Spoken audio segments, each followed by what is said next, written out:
Welcome, Nicole. Thank you. Hello. We have a lot to discuss this evening. So it's been 5 years since the 1619 Project debuted, and that work brought together some of the foremost historians, researchers, artists, experts to produce what I truly believe is a landmark resource. And in the book, you shared that you actually learned of the importance of the year 1619 from a teacher that you had, and you're a history teacher, I believe, in your hometown in Waterloo, Iowa. So can you talk to us just a little bit about that spark of inspiration and how it led you to create the 1619 Project? Sure, absolutely.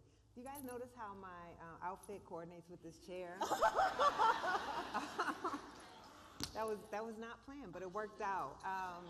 Thank you all for coming. I was on the road here when we had to turn around. The bridge fell down. Because the whole bridge collapsed, but thank you for sticking in, and really happy to be here. So let me first say that considering the times that we're in, the fact that I was allowed to take an African American Studies course in high school, that I was allowed to learn about 1619, that I was allowed to read a book by a scholar named Lerone Bennett called Before the Mayflower, is not a given anymore. And in fact, in my own home state, you can't really teach the 1619 Project. My home state passed one of the divisive concept laws that makes it very difficult to teach the history that created Nikole Hannah-Jones, which might be why they passed that law. So, you know, I was really lucky to be able to take that class from a great public school educator by the name of Mr. Ray Dial. If you watch the documentary, his picture is in there. I still text with Mr. Dial to this day. And that class was really transformative for me because I think I was like most young people, where you presume the history you're being taught is what's important to know. And if you don't see black people in that story, it must be black people didn't do anything worthy of us learning about, because you actually do think that you are learning real history. And then I take this one semester African American Studies course, and I'm exposed to more history of black people, not just in the United States, but across the globe, than I'd ever been exposed to my entire life until that point. And I really understood in that moment as a 15-year-old girl that we were being lied to, that what they were telling us was history was really some powerful person's rendering of the history they thought was important, and that there was so much more that we could learn, and that was extremely empowering to me. It made me angry, because up until that point, when you're a black girl growing up in a very white state and black people are erased from the entire history of the United States, that has an effect on how you see yourself, on how you see your people, on what you think is your place in the world. And to know that people had intentionally kept a history that did exist, writers that did exist, stories that did exist from me, I was enraged, but I also was empowered, because I also knew in that class that, wow, there's all this history that I can learn. There's all this information that can be had. I don't remember what your question was. That was the answer. You answered perfectly. Yeah. I mean, it sounds like you were enraged, empowered, and inspired, and Story it probably of my life. is, Yes. right? Right, Yeah. part of what led you to this chair and this work that you do. So we really share your perspective at the Community Foundation that in order to create a more equitable society, we have to anchor ourselves in history. It's really fundamental, and particularly racial history and the racial history of this country, and that we can't really move forward until we at least have that context. And so continuing a bit on this theme of history, I was recently, about 3 weeks ago, at a conference of foundation leaders from around the country, and it was a session with CEOs, and there was a representation of a period in American history that was made that I really disagreed with the way that it was sort of represented. So I kind of raised my hand, and I said, I don't quite think that's what happened, and What this is period an was it? alternate perspective. Reconstruction. Just post-Reconstruction, actually. It was described as a wonderful period in American history. And I was like, well, actually, just before that, during Reconstruction, things were a little better, at least for black people, right? I didn't know people were still doing that. Yeah. I'll tell you who after. So after that, a colleague came up to me, and this happened to be a white woman colleague, and she said, thank you for enlightening us on that, and I wasn't aware of that history, but you really know your history. And she was referring to me as a black woman, saying, like, I know my history.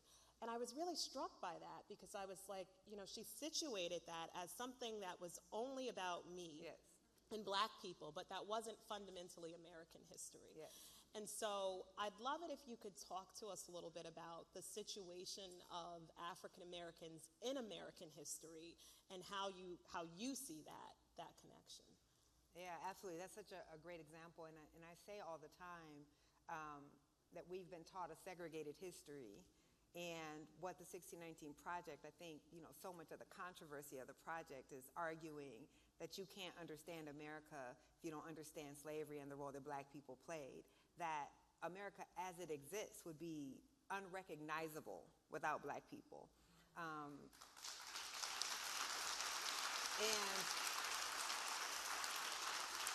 I mean, that's not like just some feel-good statement. Like, that's actually just factually correct. That so much, thank you. But truly, and so what we argue is that if you want to understand not the America of our mythology, but the reality of this country, of a country that is deeply polarized, that has like some of our most vexing issues, the things that make us exceptional in ways we should not be proud, that you have to understand the role that slavery plays in making the United States of America, and that our founding was not the ideals of liberty in 1776. Our founding was the introduction of African slavery in 1619, right? And again, just think about it. The oldest colony in America, what would become America, was Virginia. Virginia was the wealthiest, the oldest, and the largest colony. Who wrote our founding documents? These were men who made their living off of slavery. The reason that Thomas Jefferson in his 30s could have the moxie to write at a succession document from the most powerful nation in the world was because he had all this time to sit around and read, to study, to get educated, because he wasn't planting. He was forcing other human beings through violence and the threat of violence to plant for him. And we don't want to acknowledge that, right? So we don't have the wealth. We're taught to think about kind of the heart of the American Revolution as Philadelphia, as Boston, as being about taxation, about tea. That's lovely. And those were certainly reasons, but you couldn't have had a revolution without the Southern colonies. And the Southern colonies were the gentry, and they were living just fine. It was the issue of slavery. It was the King of England saying, if you bring this revolution down south, we're going to free the people you own and arm them against you, that led those Southern colonies to join the revolution. And without the Southern colonies, you don't have a revolution. So how does one come to think about republicanism, or this radical idea of government for the people, by the people? Well, you can do that in a colony where most of the people are enslaved. They will never be able to vote. They will not be part of the body politic. They can never challenge your power as white elite landowning men because they are in slavery. So the idea of republicanism is coming from people who don't count majority sometimes of the population where they are as human beings, as people who can engage in the political process. So we're taught to think that these are distinct histories, that there's the history of America, and then there's this asterisk, right? The story kind of off to the side of black people. This is one history, and we have to tell it that way, because again, that history of 1776 and these ideas of liberty and freedom doesn't explain January 6th. but 1619 does, right? This idea that we only want democracy if people of color have no say in it. We only want democracy if it's democracy that white people determine who governs us. And if not, we'll throw it all away. Well, those seeds are sown in 1619. So for me, when I hear people say that, yes, there's a academic department, right? There's a line of the academy that is African American Studies, just because you could never just tell the story of America just through the Black lens. But that's not because that is a separate and distinct history. So when people even talk about, one of the things I try to do with the democracy essay of the book is to reorient the way we think about something like the civil rights movement, which we cast as a movement for Black people to achieve our rights. But the civil rights movement was a movement to democratize the United States. This was not just Black people gaining rights that we already should have had, that we were guaranteed constitutionally 100 years prior to that, but to say, will we be a democracy or not? Because if an entire region of the country has an entire group of people who cannot engage in the democratic process, you are not a democracy, if a democracy is one person, one vote. So if we started to think about these movements and the role of Black people as being an American movement, right? A movement that benefits all people. How many of you descend from immigrants? The fact that you have citizenship by birth comes from Black people. The fact that gay Americans use the 14th Amendment, which comes from Black people, to argue that they have a constitutional right to marry. Women, 14th Amendment, the rights gained by women come through the 14th Amendment. Immigrants' rights, disability rights, right? So Black people are constantly expanding this idea of freedom, while white people are fighting other people abroad to maintain freedom. We're fighting abroad and then coming home and having to fight our own countrymen for that same freedom to be guaranteed for us and all Americans. So I think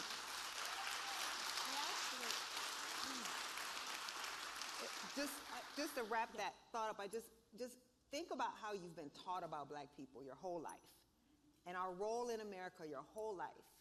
And what you're taught is that we are a problem that needs to be solved.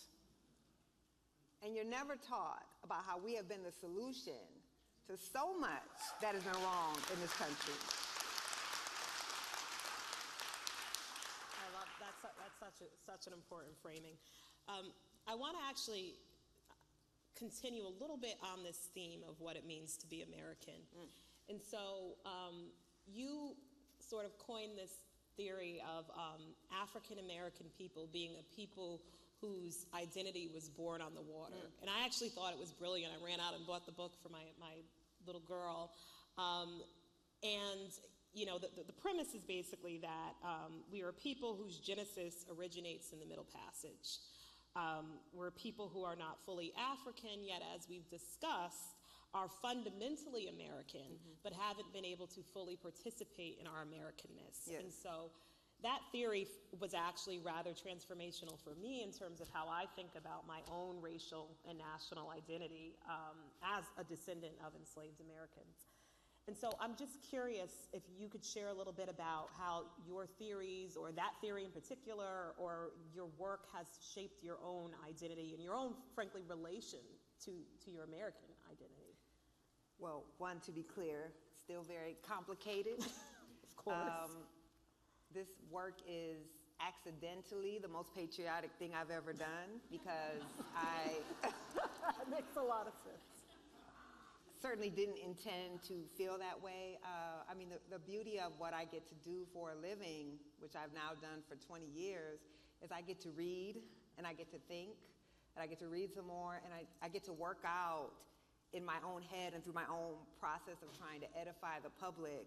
I'm also edifying myself, right? So, I began that democracy essay with this story of my dad and the flag. And I didn't intend to start the essay that way. I also didn't intend to kind of come up with what you're calling a theory of being born on the water. I'm not religious, I'm agnostic. Like I always say, I don't believe in God, but I believe in the zodiac. That's a joke, y'all. Kind of not, though. I actually do believe in the zodiac. But it was me trying to understand, to be black in this country. So we all know the Middle Passage. It of course didn't erase all of Africa from us. We know that. We know our speech patterns, our naming practices, our cuisine, our flair, right, our music. We know that it is all being influenced by Africa. And yet, we don't know our people, we don't know our language, we don't know our names. We had so much erased through that Middle Passage. So America is the only country that we know. And in fact, our lineage here goes back further than most other people outside of indigenous people. Generations of us who have known no other country, and yet we had no citizenship in the United States until the 14th Amendment, 1866 Civil Rights Act, and then codified in the Constitution. And we grow up feeling like this isn't really our country to claim. And I think I always knew that. I talk about being a child and my teacher giving this assignment that so many of us get, which is supposed to show the great melting pot of America, without teachers really understanding how exclusionary that feels to Black Americans. And we were told to draw the flag of our ancestors' native land. And as a Black child, you don't have one. And that felt deeply shaming to me as a young person. And so as I'm working out this essay and I'm thinking about why would my dad, a Black man born in Mississippi, fly this American flag in the yard? Which, in my mind, that flag was 50 feet tall. In my mind, you could see that flag from every point in the city. It's not true, of course, but that's I remember as a teenager being so embarrassed by that flag. And, the Black folks in here know that when we go into a neighborhood that has a lot of flags,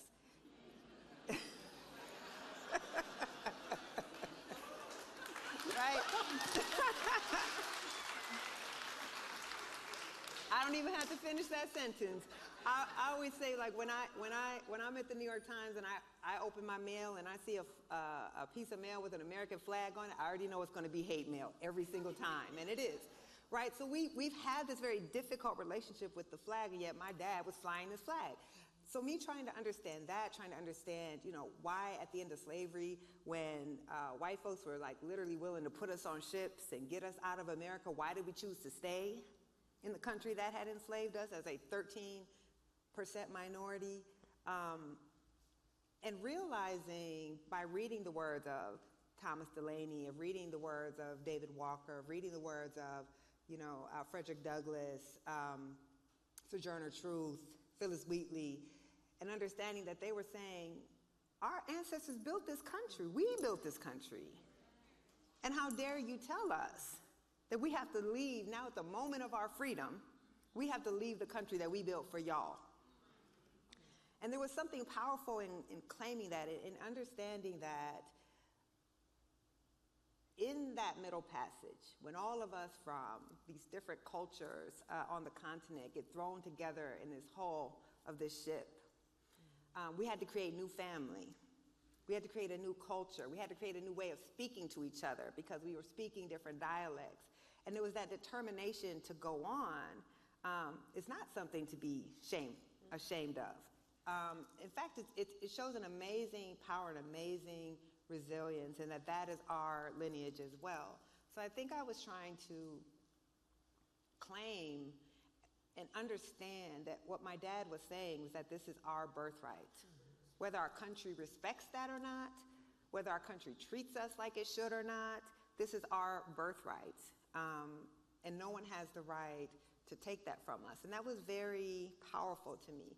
The last thing I'll say, and I think I realized this most, so I grew up in Waterloo, Iowa. I'm sure y'all all have been there, right? Is there one person who's been there? Usually, Waterloo. This is the first time. Usually it's one person who, God knows why, has been to my hometown. So, when you think about where I grew up, every black person was from the American South. Didn't grow up in a place with a diverse black population. My daughter has grown up in New York City.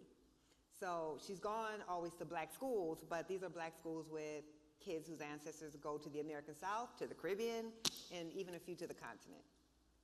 And so at that school, when they did the flag assignment, all the little black kids outside of the American black kids drew a flag, right? They drew the flag to Jamaica, Trinidad, Bahamas. And here, once again, the little black American child was left out, except all these years later, it was my daughter. And that's when I realized that the American flag is our flag. Now, we've been made to believe it's not our flag and that we can't claim that flag, and I'm surely not flying that flag at my house.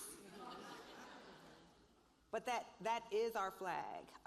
And that was powerful to me to say, we've been taught that we are the least American, that we are incompatible with American democracy. That's what Thomas Jefferson believed. That's what Abraham Lincoln believed. That we are a troublesome presence, that we were an internal enemy. All of these ways that we have been taught to think about black folks.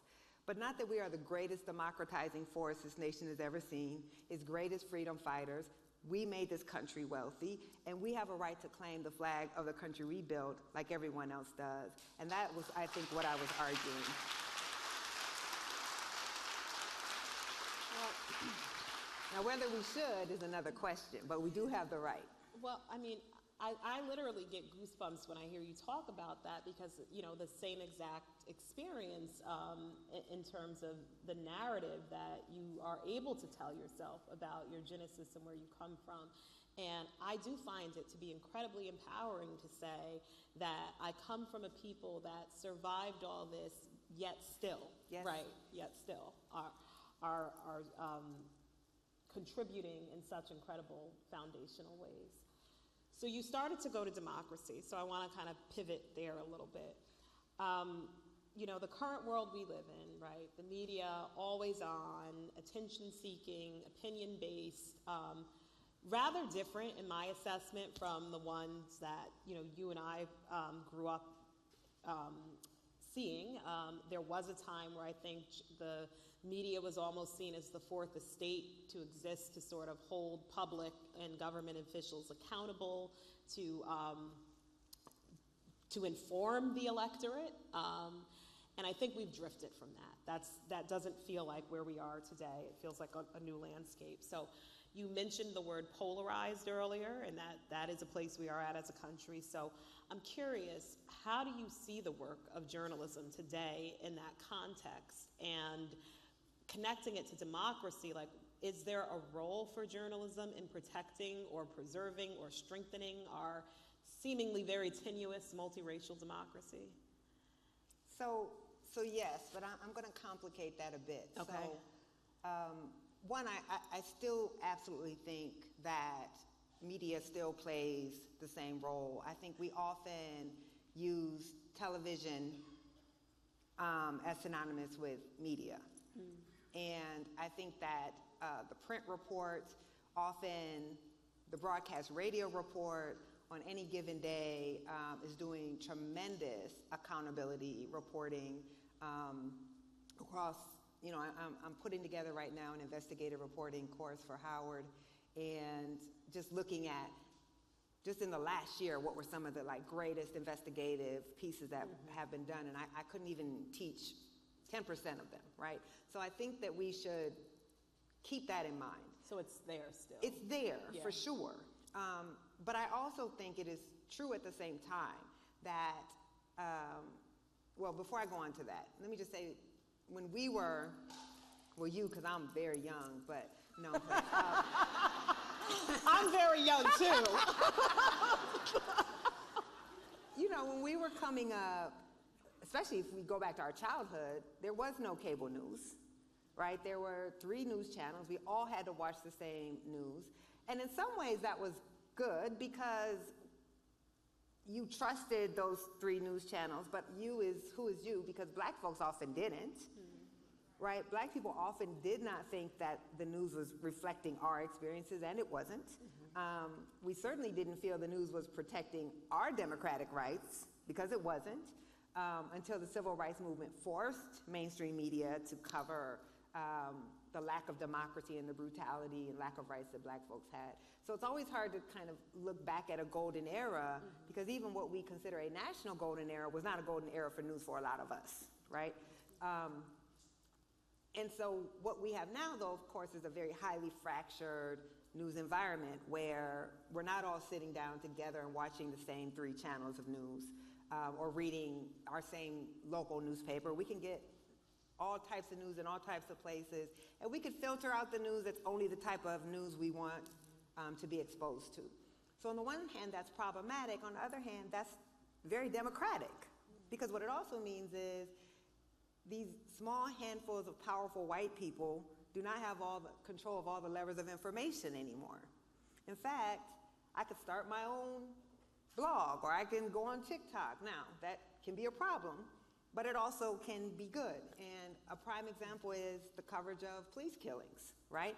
So mainstream media, when Walter Scott gets killed by the police, they put out the narrative of law enforcement. Now, I was taught, the adage in my J School 101 was, if your mother says she loves you, check it out.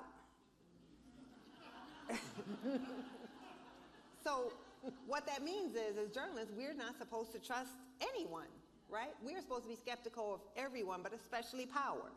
So I was taught that if police, right, who else can commit a crime and investigate it and clear themselves? So we were taught that if a powerful person does something to someone and they say this is the narrative, we're supposed to investigate whether that narrative is true or not. But so many mainstream medias defer to police power and would simply report what the police said. Police said he went for the gun, they had to shoot him, right? Eric Garner, if you look at the initial reporting of that, the police narrative, he tried to attack them and then he had, he died of whatever, I don't even remember what they said he died of, but certainly they didn't say he died of us choking him to death. And on and on and on, and what would happen was citizen journalists, and I call them citizen journalists, they did not work as a journalist, but they recorded with their own cameras, and they bypassed mainstream media, and they went straight to social media, and they said, this is what happened. And that forced mainstream media to then report the truth, right? So while we have so much more access to information, and I think it can be hard for a regular person who doesn't get civics, doesn't know how, what is a credible source, people who already don't really trust media as it is are more primed for disinformation and misinformation. I think that's problematic. But I also think it is a good thing to have so much access to information if we know how to use it. So with that said, so now I just defended news, now I'm going to critique it. I do think that largely media is failing us in this moment. I think we have not figured out how to cover Donald Trump. I think we have not figured out that when it comes to democracy, you have to take a side.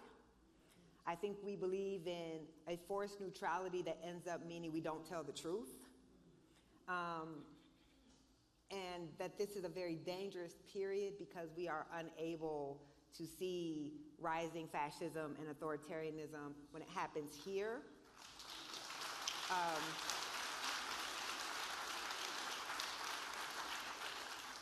We know what it looks like in other countries. If you take the exact same things that are happening in the United States and put a different country's name on it, we know exactly how to cover it, but we don't know how to cover it here. And I think that's really problematic. I think this idea of balance, that if I write something bad about Donald Trump, I have to write something bad about Joe Biden. Well, there's plenty of bad things you could write about Joe Biden, but these two things are not the same, right? One of them actually does believe in democracy, one doesn't, and you have to cover it that way. So I think because of that, when they talked about my views on journalism as activism, and many people in my profession are very uncomfortable with saying that, but I don't think that journalism is a neutral profession. Like, the Washington Post motto is democracy dies in darkness. That's saying It is our job as the Washington Post to protect democracy. That's not a neutral position. How can you be neutral on democracy if you cannot have a free press without a democracy? Then that means democracy requires a free press, and a free press requires democracy. When a reporter covers Child Protective Services and exposes how that system failed a child and that child dies, we're not just writing that story because we think that's a cool story. It would be interesting if people know. We write that because we want that system to work and protect children.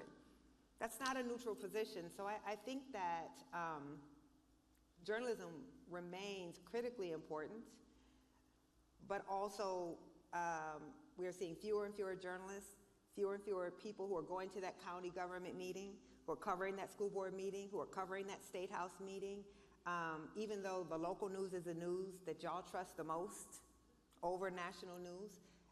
And I think that is very, very deadly to democracy, because so much of what is happening that affects your everyday lives does not happen in Washington, D.C., right? It's happening at your city level, your county level, and your state level, and we don't have enough journalists who are covering it, and y'all don't trust us if we cover it anyway. So quick follow-up on that. Because you are working with young people now and preparing them through the Center for Democracy and Journalism, how are you thinking about preparing the next generation of journalists to be able to actually capitalize on the positive elements that you pointed out of this moment where media is much more democratized, but not fall into the traps of neutrality and others that are preventing us from, having journalism be the best it can be? Yeah, we're explicit about it. Journalists like to pretend that they're objective, but it's a pretending. It's a pretending, and most of us who come from marginalized communities know it's a pretending. We've never believed that the news was objective. What's your local paper here? Norwalk Hour. The what? Norwalk Hour in this city. All you have to do is look at the community you live in, and then look at the paper, and ask yourself, does that reflect the community or power? So I don't think most of us are fooled that journalists are objective. What we do is we claim to be objective, to pretend that we don't have feelings and opinions about the things we cover, but we know as human beings, the only thing that we're objective about are things that we don't know anything about. And as soon as I learn enough about something, I have an opinion about it.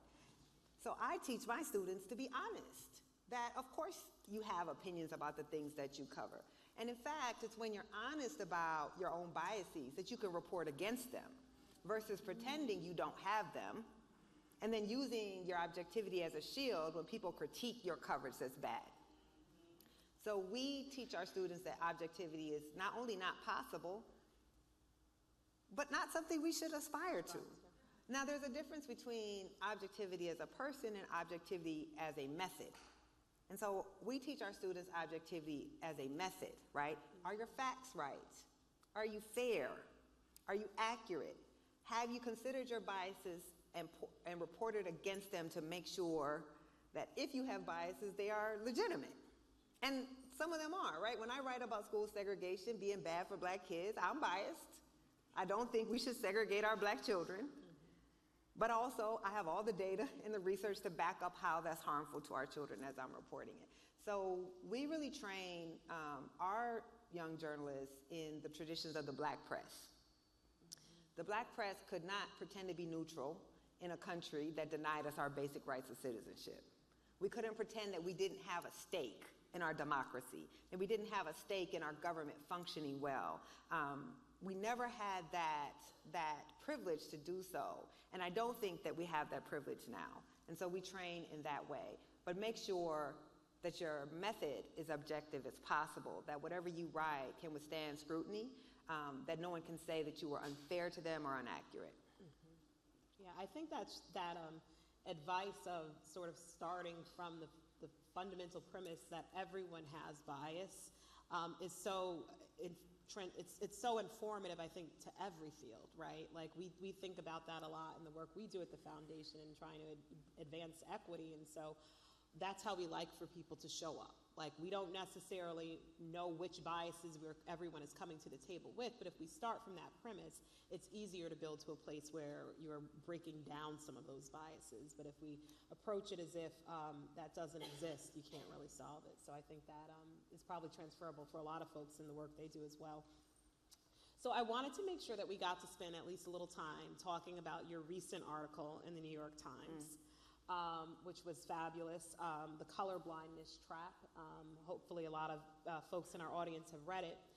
So it goes deep on the recent Supreme Court decision dismantling affirmative action at Harvard and the University of North Carolina and the consequences. And you wrote this piece in this moment amidst all this intense backlash against diversity, equity, and inclusion policies and programs. And, you know, I had so many takeaways, and as I said, I found the piece really rich. But the most important takeaway for me was that you said it was really important to fundamentally reframe affirmative action policies as rooted in the need to advance racial justice in response to specific and ongoing racial harm. And I want to say that again. So, looking at affirmative action policies as advancing racial justice in response to racial harm. And this is decidedly different, I think, from more traditional framings of affirmative action that really focus on it as a tool for diversity. So that was huge for me, but I'm wondering, what did you want us to most take away from that piece? And, you know, can you unpack the highlights for us as you see it? God, that piece was 10,000 words long. It was long. That's why. But for me, that's what it kind of distilled to. But yeah, I mean, that's really, I think the blessing of what I get to do is I can take a step back. You know, daily reporters have to just kind of write about this ruling happened and this is what somebody says about it. And I can really sit back and say, like, this is the bigger picture that you're not seeing. I started working on that piece right before the affirmative action ruling came down. So I spent about 9 months on it. And I really wanted to make basically 3 fundamental arguments. One, that we recognize now that there's been a 50-year effort on behalf of conservatives to overturn Roe v. Wade, right? Culminating in the Dobbs decision. Like, we know that now, that this wasn't some strategy that just came out of nowhere, that as soon as the Supreme Court ruled in Roe, conservatives began mapping out a long-term strategy to overturn it. What we have missed, though, is that they were also mapping out a long-term strategy to overturn the gains of the civil rights movement.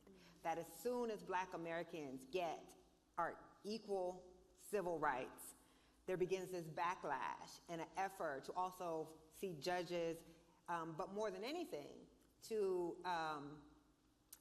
co-opt the language of the civil rights movement and use it against the movement, to use it against racial justice. So this idea of colorblindness, which, you know, we as Americans embrace, progressives have embraced it as well as conservatives, but we don't mean the same thing. And so for Black people and people who are our allies, colorblindness meant that it was aspirational. That, of course, a society that for 350 years used race against Black people to harm Black people, that you can't just overnight say race no longer matters, we won't pay attention to race and everything is okay. That we had to fix that first. That you had to then use race to counter all of the years of racism. And that's what affirmative action is born out of, is this idea that it's not enough to simply say, now you have equality in the law, because we've structured an entire society where race was used against Black people, that you don't have to take affirmative action, affirmative steps to actually undo the harm of 350 years of racial apartheid and slavery. But what the right did was immediately understood that there was a utility to this idea of colorblindness, which they, of course, had fought the entire existence of the United States, right? The entire existence of the United States, conservatives have wanted to use race to deprive Black people of everything. And then at the moment when you can't use race to harm Black people, then conservatives say, oh, you can't use race at all. Oh, so you're going to use race to help Black people get a job? Nope, it's against the Constitution. You're going to use race to help black people get into colleges that denied them entry for 250 years? Nope, it's against the Constitution.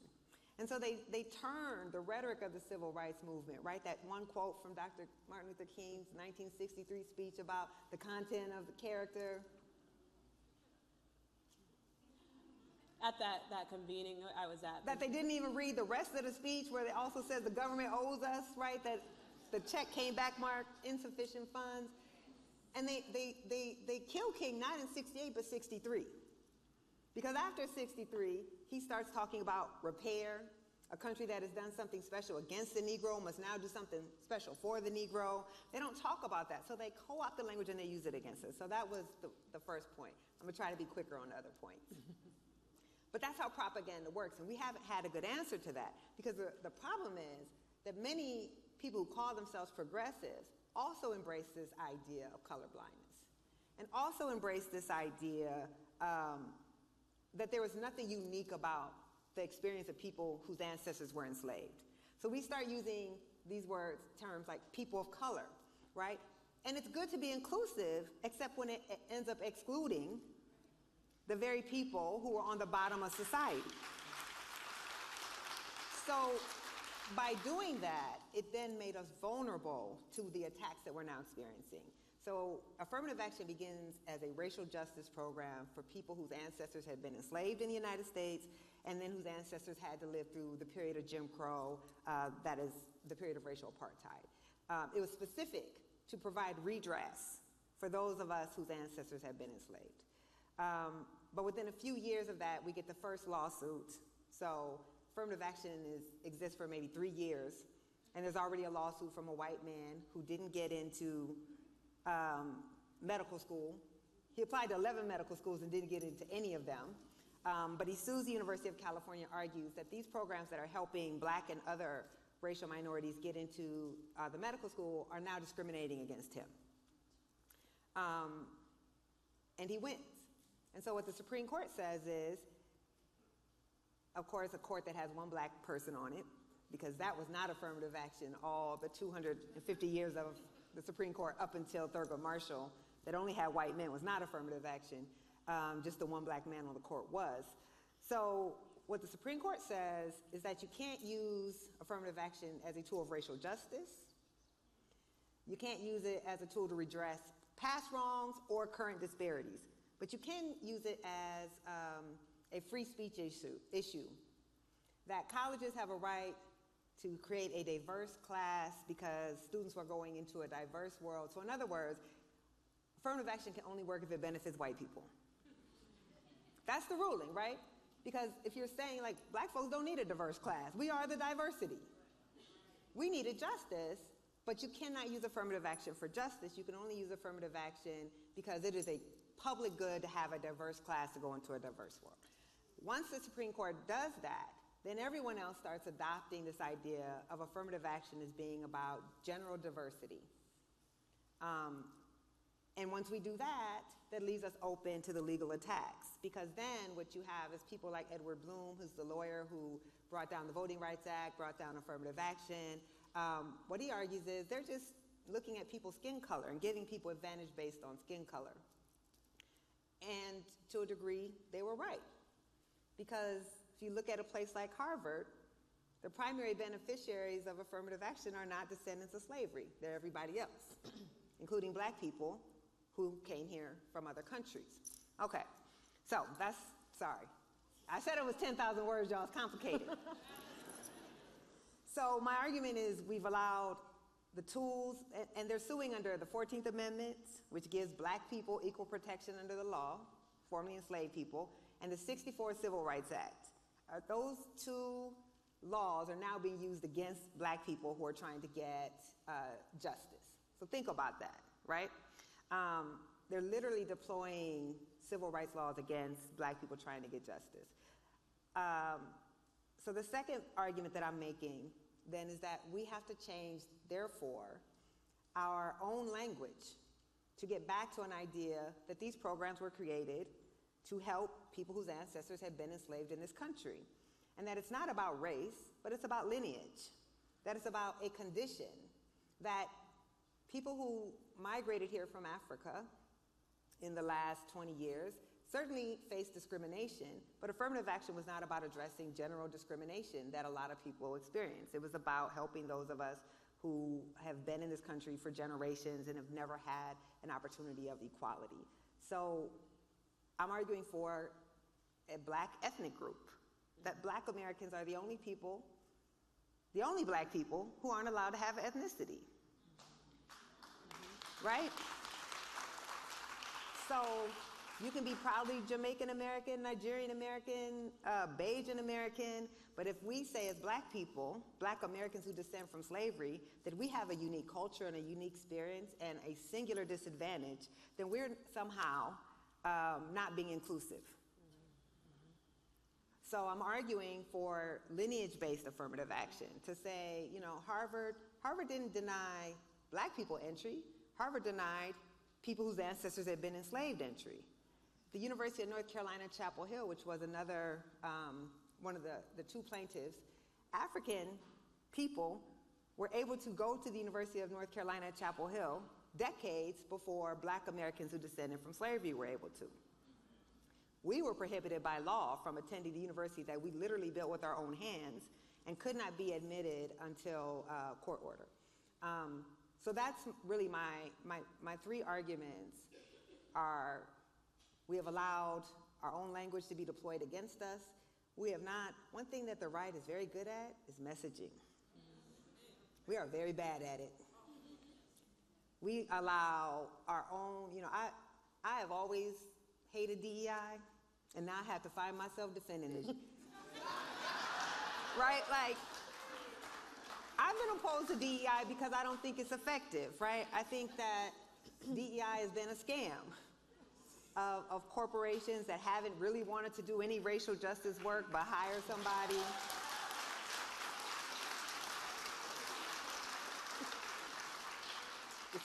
It's never been taken seriously. It's often the highest Black person in an organization is the DEI person who has no power.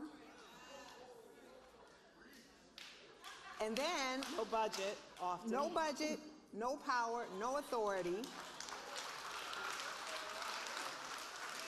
And then when they somehow don't transform the organization, they can say, see, we tried DEI and it failed. So I've always been highly skeptical of DEI, but now that they're using that, right, because this is how propaganda works, they're doing to DEI what they did to CRT. Now that they have turned it into a thing that is not, like we're, you know, I'm a DEI, you're a DEI, we're all DEIs. Now we have to defend it.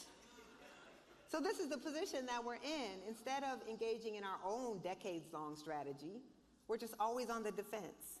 As our rights are being eroded, as folks who have such an ugly vision of America seem to be winning,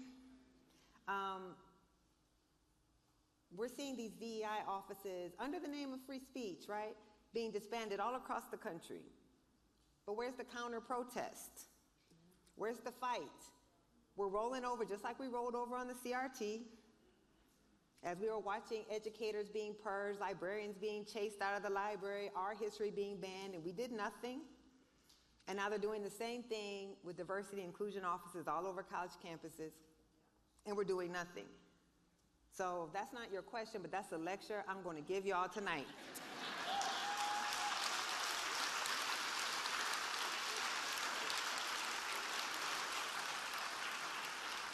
Our silence has not saved us, y'all. Right? Like we always want to play nice against people who don't play by any rules.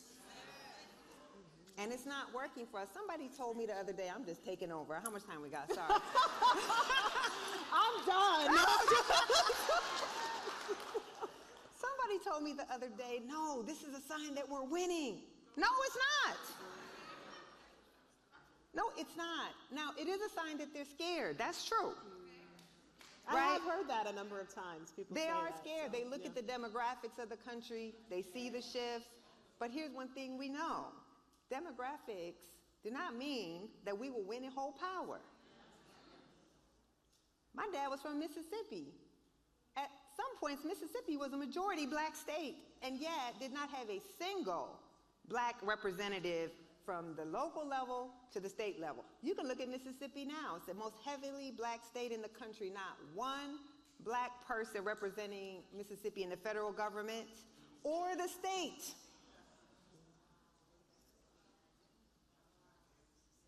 Right? So they have statewide office, let me say. There's representatives who are elected from districts. So us thinking that simply when our country turns over from being majority white to still mostly white, just not majority, but a plurality white, that somehow that means that we will take power. It doesn't mean that. That's why you have folks who are trying to overturn elections. That's why you have folks who are trying to say democracy is not legitimate, and particularly in heavily black states that determine democracy, right? They're afraid, and when they're afraid, that's when they start doing crazy things. So when you talked about the person who was remembering the glory days post-Reconstruction, which is when we introduced racial apartheid in the United States, right? They called that period redemption. Because the white race was redeemed in that moment. So we had 12 years of multiracial democracy, of black people actually sharing, and black people did not do what many white Americans always feared we would do, which was seek revenge. This is the fear, that if we gain power, we're going to do to white Americans what has been done to us. Except that has never been shown to be true. What black people mostly have always wanted, I'm about to cuss y'all, excuse me in advance to my elders. They have been wanting to been left alone.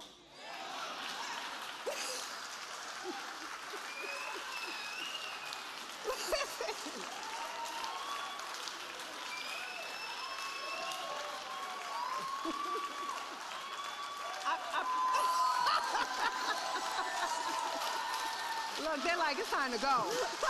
They're like, we gotta turn this down. It is the honest to God truth. If you study history, you know, after slavery, we tried to open our own, right, our own towns. They got burned down. We went to our own communities. We started our own schools here in Connecticut. Study your history. Black people opened their own schools. They literally dragged the school off the foundation and burned it down. Here in Connecticut. So we need to understand that the fact that our country's demographics are changing, the fact that, yes, we have seen so much power aligned against the 1619 Project because the narrative was winning. And narrative drives everything. That's why I became a journalist. Narrative drives policy. Just think about the narrative of crime. We know crime still at all-time lows, right? That there was a little rise after 2020 and then went back down. And yet everybody feels they are under siege by crime. It's not data, it's not facts, it's narrative. And if you can scare people, if you can make people think that if I'm rising, this is what the whole DEI conversation is about. It can't be that we're becoming more inclusive. It means if I'm seeing more of y'all, it must mean that there's less of me. And if y'all are getting more, I must be getting less. Instead of understanding that we actually have enough for everybody in this country.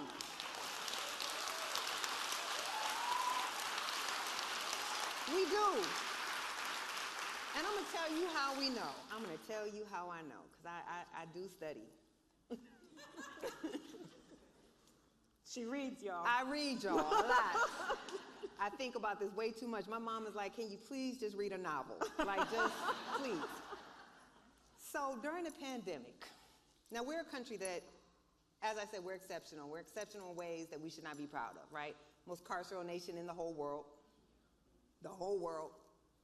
The only one of the Western democracies where whether you get to go to the doctor when you get sick or not depends on if you have a job that wants to give you health insurance. None of the countries we compare ourselves do that, right? We have the highest death rate. Even white people in America die earlier than white people in Europe. That's just fact. Highest infant mortality rates.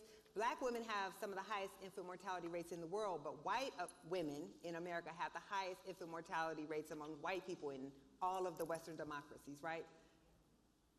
So we are exceptional. We are exceptionally stingy as a nation. We seem to hate our fellow citizens. We seem to think our fellow citizens are not ever deserving of care, that if you fail, if you suffer in this country, it's your own fault. That's not the sign of a healthy country. But during the pandemic, we've always been told you can't have universal health care. And yet every last one of us who wanted a shot could go get that shot. And I didn't have to show you anything. That was the first time in my life I have no health problems except being overweight. And that was the first time in my life I was happy to be overweight, let me tell you. Because you got to cut the line. I was like, I'm claiming that. I don't even need a doctor's excuse. Just look at me. Right? But we had universal health care. We had universal basic income. We sent a check to people who could not work. If you watch the 1619 documentary, my cousin Shamir is in there. My cousin Shamir has been working since she was 15 years old. She worked at the same job for 15 years, never made more than $10 an hour, full time, raising 2 kids. And in the pandemic, she called me one day and she was like, cousin, I've saved $1,000. The first time in her life she could save $1,000 because she made more money when the government paid her to be home than she made working every day 40 hours a week. So we paid a universal income, right? We didn't evict people. We paid you to stay in your house if you could not afford to pay your rent. You could not evict people. I'm a landlord, and I was happy about that. Because as Americans, we have to stop just thinking about what is best for me as an individual, and I don't give a damn about my community. So all of those things we said we could not do in this country, we could not afford it, they literally printed that money overnight. $6 billion just like that. And it saved our country, right? It saved the economy to do so. So the thing they said would wreck the economy, if we take care of our fellow citizens, if we help people who are struggling, actually saved it. But why were we able to do that?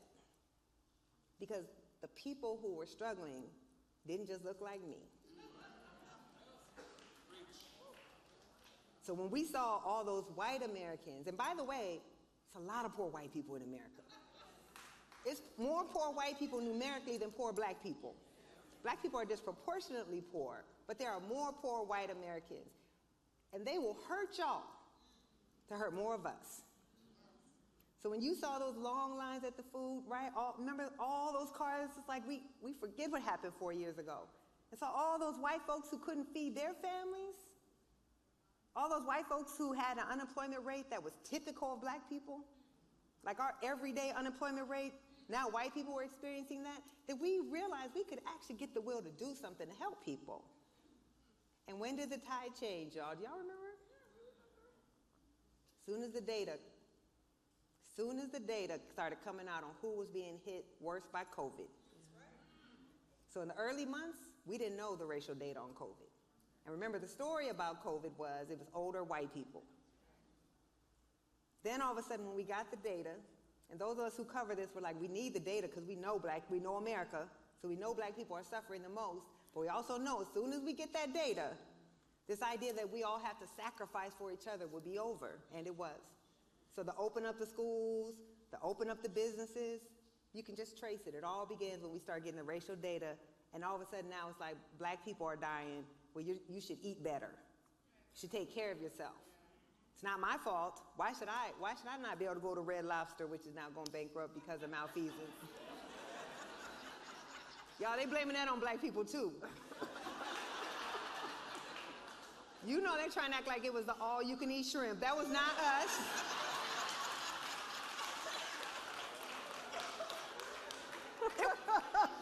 That's why they put that narrative out. They knew the face of the all-you-can-eat shrimp was black people. They knew that. So anyway, I gave a whole lecture I wasn't planning to give, but what I'm trying to say is, in conclusion,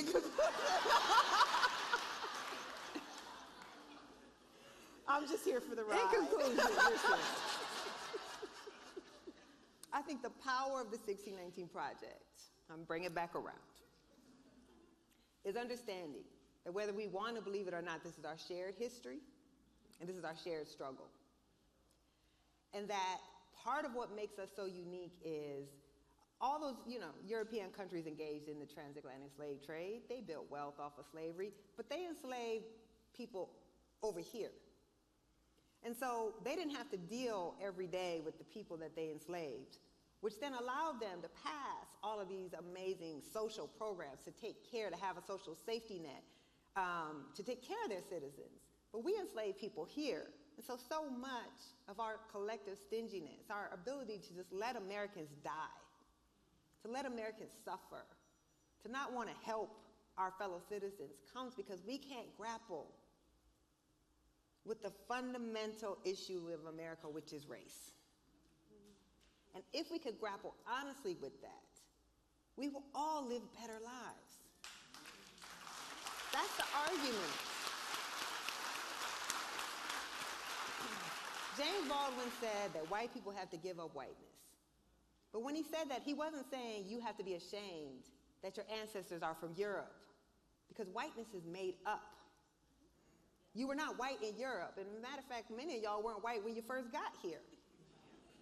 If your people came from Ireland or Poland or Greece or Italy, right? You became white to keep us black. That's what you don't understand. So you can be proud to be of European descent or whatever your ancestry is, but whiteness is something that is killing all of us. It's killing more of us, black folks, than y'all, but it's killing you all. And the power, and I think what those in power fear is the 1619 Project and other works like it. They expose that power they hold is illegitimate. They expose that the society we have is not inevitable, it's not natural. We don't have to have this inequality that we all experience, all of us. That we can choose something different because it was architected. So it's like the red pill in the Matrix, right? You can live your life and pretend somebody's not behind the scenes, pulling the strings, but they are. And once you take that red pill, you can't go back to seeing it the same way. And hopefully, then you will begin to challenge that system and try to construct a better one for all of us, because there is enough for all of us. We just have to decide to give up this belief that if somebody else ascends, that means that I have to fall. It's not true unless we make it so. So that's it.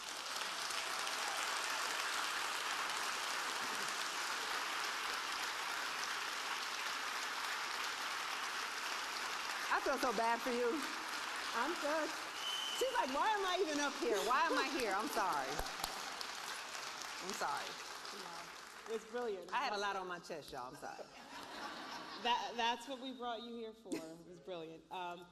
We do have a couple questions from the audience. Speed round. I want to speed round. I want to cede the floor to the audience, and I know there are some mics coming around, and the first question is coming from Simone Quarterly. Is someone with Simone? She's down here. If we can get her a mic. Are they pre-screen the questions? You can go rogue if you want to know what I'm saying. Well, if you want to stay longer, we have a couple of questions, but we can. Yeah. Hi, my name is Simone Corte. I'm the director for the Center for Equity and Justice at the YWCA Greenwich. I actually forgot my question because I wrote it in about a month ago when this was supposed to happen. So I will make one up on the spot. Given the climate we're in and the conflict we're having between how we maintain moral clarity given certain global issues, how do we as equity professionals or people in the much maligned DEI space do the work of equity, maintain our moral integrity while also grappling with the fact that a lot of the stakeholders we are up against make it difficult for us to achieve equity? That was actually going to be my last question for you, too. What do we do? Okay, so I feel like you were kind of dancing around some of that. Can you just ask me more directly? It's okay. It's a safe space. Don't get me fired, though, but... I'm trying not to get fired either. So I feel like a lot of us who are in the equity space have moral clarity about what's happening in Gaza right now. And we are oftentimes in positions, especially in the nonprofit space, whether because of the fear of donors, the fear of backlash, the fear of our own jobs, we often cannot express the moral clarity as needed. So how do we continue to do this work and be present while facing the very threat of our livelihoods being under attack if we stand in our truth?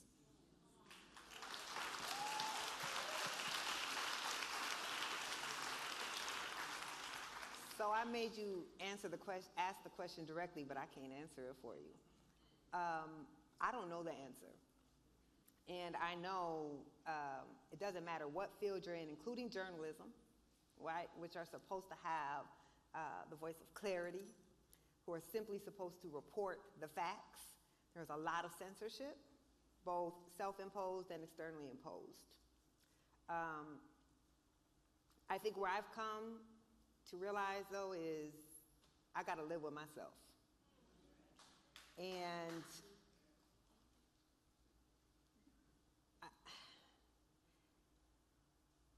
I think a lot about, I spend so much of my time in history books.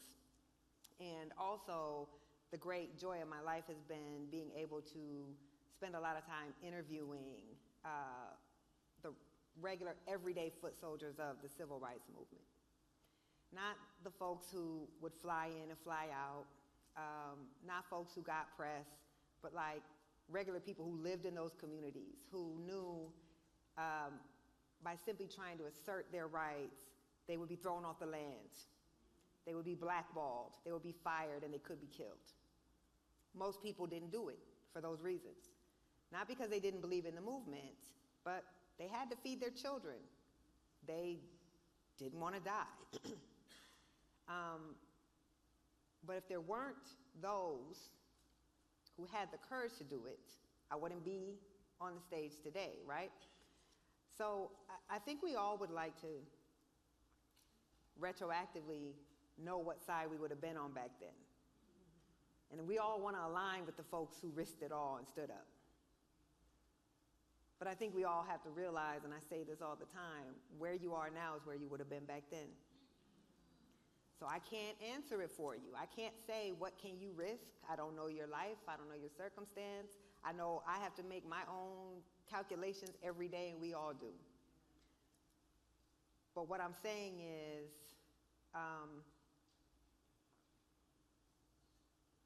this is probably going to be that moment of truth for me too. What we're seeing in Gaza is immoral. It kills me every day that this is being done in our names. I just saw the picture of Nikki Haley writing on a bomb.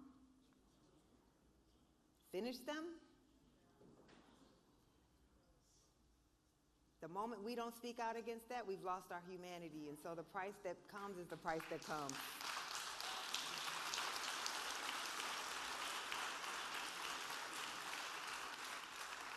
Now,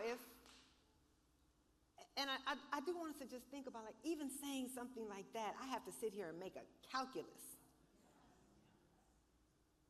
Will I get the call tomorrow? It's possible. Over something as benign as saying, maybe don't proudly write your name on a bomb that you know is going to kill babies. And so we've all been collectively silenced from what we know is wrong and from speaking on it. And so again, where you stand today is where you would have stood back then. So we just all have to make the choice and live with the decisions that we make.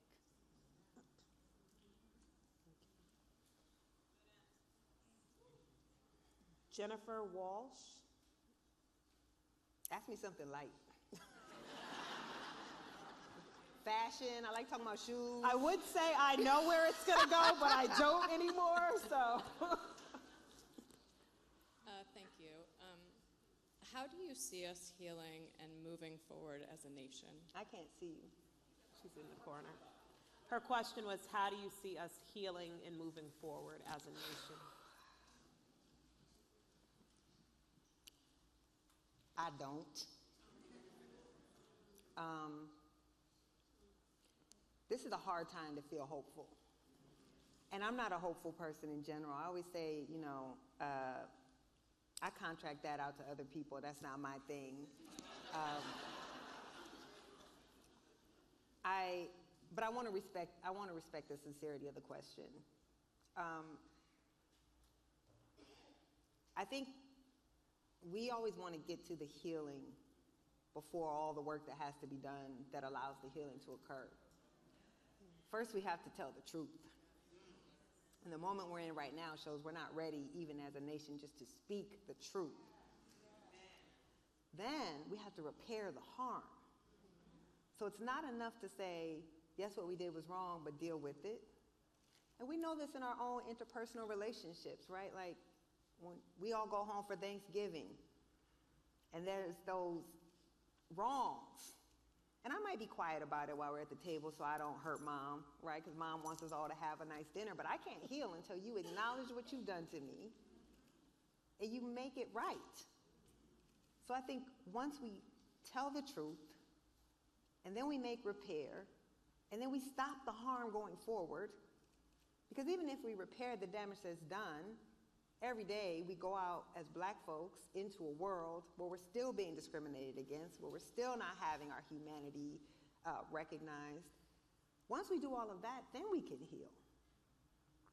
But there's going to be a lot of ugliness that has to happen, right? A lot of pain, a lot of difficult, not just conversations, but efforts. Do you feel, and not you as an individual, but as a collective, that if I said, black folks should get reparations, does that do a little something in your stomach? Do you feel like that's a little unfair? Right? Because our allies think that's unfair. If I say we need to set aside a certain number of jobs for black folks because black folks were excluded from these jobs for all of these years, does that feel a little unfair to you? So we have to acknowledge the harm that was done and fix it, and then we can get to healing. But what I think is often wanted is what Dr. King called a negative peace. It is a peace that's based on our silence. It's a peace that's based on us just saying, okay, we're just going to move on.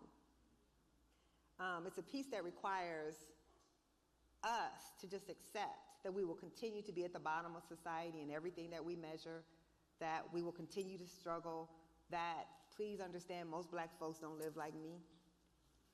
I go home to a family where nobody lives like me.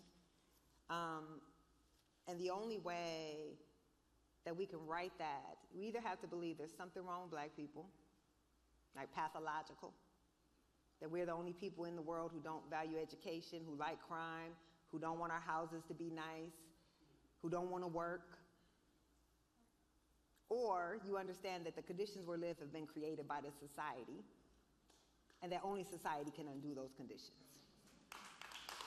But it's one or two things. So I'm not ready to get to the healing parts. We will never be ready to get to the healing part until we acknowledge what's been done and we do something to fix it, and then we can heal. That's why I say never. Okay. We have one more question. Joy Cologne. I think she may be in the balcony. Oh, I'm sorry, right back here. Joy. Y'all make me depress myself up here. We are living in a very difficult time. These days are hard. No Yeah. other way to describe it.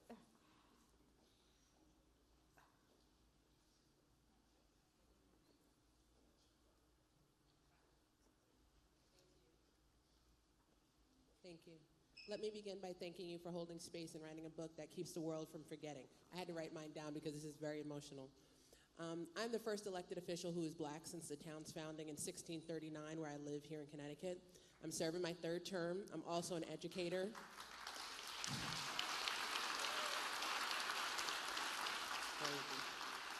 It's been over 20 years. I'm also a doctoral student, and because of you, I can, and you need to know that. My question for you is, I believe that regret can be a waste of time, and time is better spent looking ahead always, but I also recognize we must acknowledge anything that has taken place and how it plays into this moment.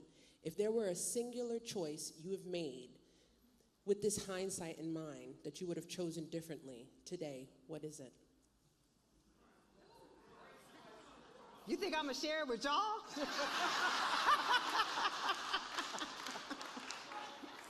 Absolutely not. Wow, that's some, you know, I have given so many talks, I don't even know where I've been, but I have never been asked that question.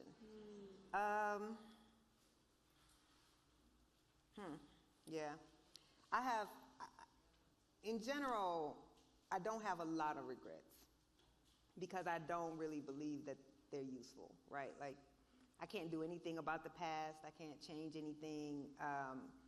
I just try to acknowledge and move on. So I don't, you know, I regret I didn't go to Howard. You know, that's an easy one. Come on. That was my sister screaming, "Send my niece to Howard." Yes, please. I've been indoctrinating my child into Howard since she was 3 years old. Man, you know, I don't know that I can answer that. I certainly have regrets in my interpersonal relationships, which I'm definitely, again, not sharing with y'all. But outside of that, I don't have a lot. You know, I can honestly say, I was talking to where's the intern? Chelsea, where you at, Chelsea? So Chelsea just graduated with her master's, so give Chelsea some.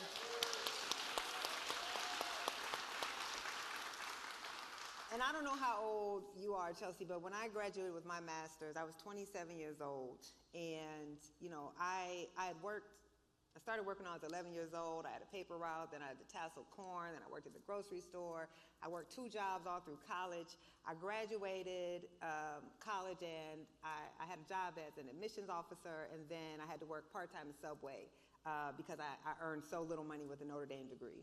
It's a very humbling experience. I'm grateful for it. I remember how people would come in and talk down to me because they thought they knew everything about my worth based on the job I had, and I was never going to tell them my academic credentials because you don't treat people a certain way based on their academic credentials.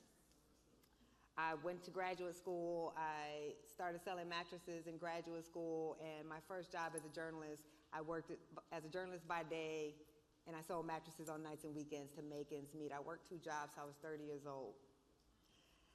And I remember, you know, looking at other people who had gone to graduate school, people who went to Notre Dame with me, and their lives seemed so successful.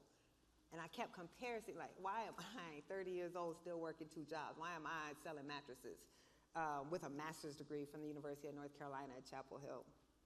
And then I started my, you know, journalism career and moved out to Oregon, and my first job, well, it was my second job, and I only ever wanted to become a journalist to write about race. It's the only reason I wanted to do it. There's plenty of people writing about other things, but I needed to tell our stories. And I was punished for that.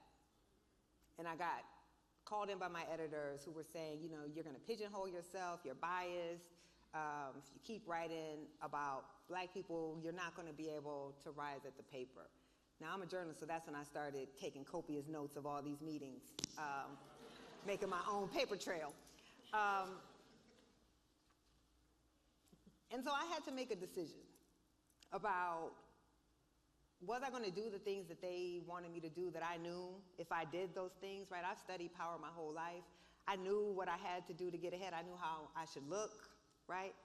I knew the type of clothes I should wear. I knew how I should talk, and I knew what types of stories I should do to find success. But was I going to do those things? And I just said no. That if writing about black folks was going to get me punished, I'd just be punished. If wearing my bright hair and my makeup and my big earrings was going to make people think I was unprofessional, well, that was going to be their problem. They were just going to have to deal with it, right? And so I think, like, coming from people who couldn't put on airs, like my family, when I go home, my family works in beef packing plants and chicken processing plants. My dad drove a school bus. My mom was a probation officer. That's who I go home to. just made me realize that success would not be worth it if I had to compromise myself to get it. If I had to sell myself out. So people ask me all the time, like, can you go back home? How do they treat you? I'm like, they treat me like Nicole from Waterloo, and I buy $5 Hennessy shots at the bar, and it's all good. I mean, when I go home, I'm balling for real because I could buy drinks for the whole bar, right? So I really say that to say, like, I don't have a lot of regrets. Like, I was somehow able to come from a father born on a cotton plantation to never having even applied to get a job at the New York Times, and to rise at the New York Times only writing the black the way that I felt it needed to be written. And even in those moments when I could have chosen something else to make my life easier, when I saw other people ascending, when I was still working 2 jobs, I didn't do it. So I don't have a lot of regrets. And in fact, I hope when my story is told, my story will be told about a woman who tried to be a door opener, who never wanted to be the only one like me in the room, who tried to build institutions for other black folks to make it easier so that they didn't have to go through the same things that I had to go through, and that I was looking fabulous while I did it.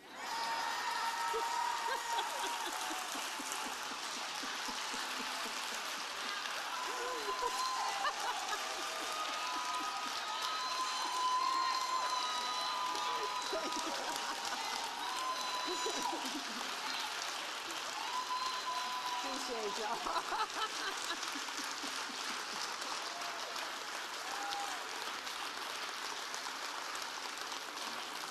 Y'all are awesome. Thank you.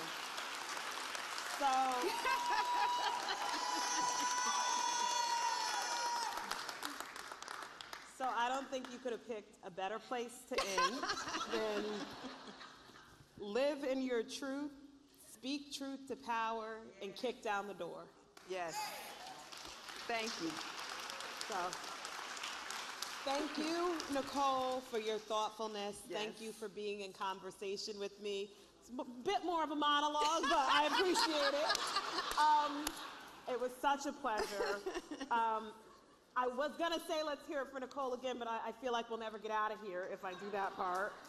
I want to thank my staff, Connecticut Public, for putting on this event and this series together. This is the culmination of our inaugural series, the 3rd part. As we heard tonight, these are important conversations. As I think we all experienced tonight, these are difficult conversations, but they are essential for us to have and grapple with if we are actually to move forward civilly and responsibly and equitably. For those of you who want to stay engaged with the foundation and the work of the Equity Lab, I encourage you to inquire about our new Allies for Equity program. There's a booth outside, and you can stop by and learn about how you can join. The benefits include connection to events and learning opportunities like this. We try to bring the greatest minds in the country here for you to hear from them. Some of it you will like, some of it you may not, but it's important for you to engage. It also includes meetups to get to know others who are passionate about advancing equity and other exciting ways to create change. Additionally, your participation as allies makes conversations like this possible. And lastly, because we do like to include our community in everything that we do, you will be receiving a survey. We'd like to hear not just your thoughts about tonight's event, but for those of you that have participated in other events of the series, we'd like to hear from you in general, and we will take your feedback to bear as we plan future events. I was gonna say start to line up. I see some people already have. I do want to reiterate, though, please have a willingness and openness to group photos, because we'd like as many of you as possible to get your photo, and Nicole's got to go home and go to bed. So thank you again for joining us this evening.